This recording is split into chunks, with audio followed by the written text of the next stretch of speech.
अस्सलामुअलैकुम, मैं ANI news के साथ मैं हूं नाइला मीर। नजर डालते हैं नेशनल बुलेटिन पर। Chairman Pakistan peoples party Bilawal Bhutto Zardari ने नवाज शरीफ को मुल्की मसाइल पर मुनाजरे का चैलेंज देते हुए कहा कि वो पीपल्स पार्टी के वजारत उज़्मा के उम्मीदवार हैं। नून लीग का वजारत उज़्मा का उम्मीदवार टीवी पर आकर उनसे मुल्की मसाइल पर बहस कर ले।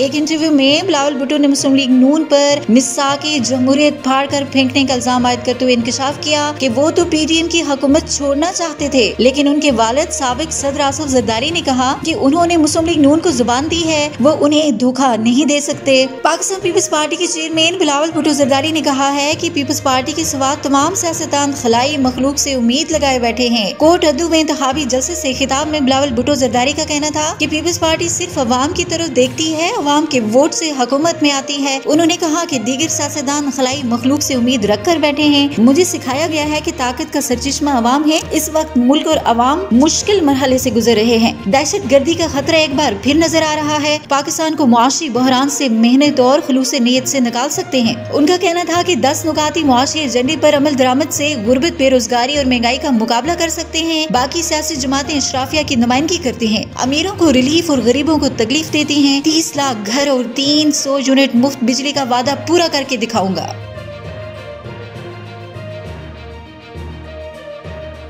पाकिस्तान मुस्लिम लीग नून के सेक्रेटरी जनरल एहसन इकबाल ने पाकिस्तान पीपल्स पार्टी के चेयरमैन बिलावल भुट्टो जरदारी की जानिब से नून लीग के कायद नवाज शरीफ को दिए गए मुनाजरे के चैलेंज का जवाब देते हुए खुद उन्हीं को चैलेंज कर दिया है। चेयरमैन पीपल्स पार्टी के चैलेंज के जवाब में नून लीग की रहनुमा ने खुद उन्हीं को चैलेंज करते हुए कहा कि बिलावल लाड़काना का मेरे नारोवाल से मुआवजा कर ले। नारोवाल बेहतर हुआ तो आप सियासत छोड़ दें, अगर लाड़काना नारोवाल से बेहतर हुआ तो मैं सियासत छोड़ दूंगा। अपने बयान में एहसन इकबाल का कहना था कि नवाज शरीफ का ये लेवल नहीं कि अंडर ट्रेनिंग से मुकालमा करे। बिलावल भुट्टो जरदारी अंडर 19 का खिलाड़ी है। बिलावल के वालिद कहते हैं कि अभी उसकी तरबियत कर रहा हूँ, वो नेट प्रैक्टिस कर रहा है। एहसन इकबाल का कहना था कि बिलावल को वार्निंग देता हूँ, हमारे कायद का नाम एहतराम से लें। बिलावल भुट्टो ने जुबान ठीक न की तो हम जवाब देना जानते हैं।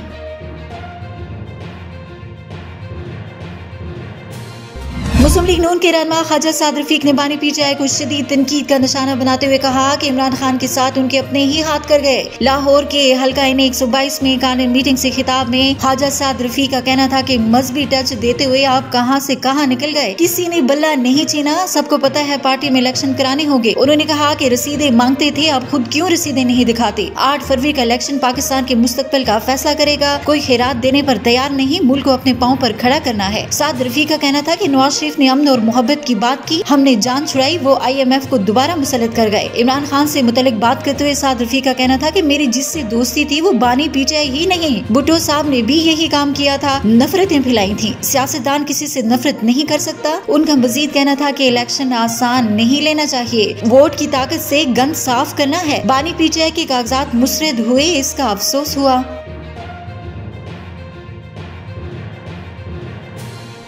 मुस्लिम लीग नून के सदर शहबाज शरीफ ने कहा है कि वोट को इज्जत दो का मतलब है कि अवाम से किए गए वादे पूरे करें। उन्होंने कहा कि नवाज शरीफ ने कौम को कहा था कि 20 घंटे की लोड शेडिंग खत्म कर दूंगा, फिर उन्होंने 20 घंटे की लोड शेडिंग का दुरानिया खत्म कर दिया। इसी को तो कहते हैं वोट को इज्जत दो। शहबाज शरीफ ने बात जारी रखते हुए कहा कि नवाज शरीफ ने कहा था सनत और ज़राअत में तरक्की करेंगे, उसी को तो कहते हैं वोट को इज्जत दो। उन्होंने कहा कि हमें अब इलेक्शन में जाना होगा, इसमें खैर निकलेगी। इस वक्त इलेक्शन का अल्तवा पाकिस्तान और जमहूरियत के लिए नुकसानदेह होगा। अगर इलेक्शन के अल्तवा की कोशिश की गई तो मजामत करेंगे। शहबाज शरीफ ने कहा कि वो अपनी 16 माह की हुकूमत की सफाई में कुछ नहीं कहना चाहते, सिर्फ हकाइक बताना चाहते हैं। मरकज में 13 जमातों की हुकूमत थी, हमने पाकिस्तान को दिवालिया होने से बचाया।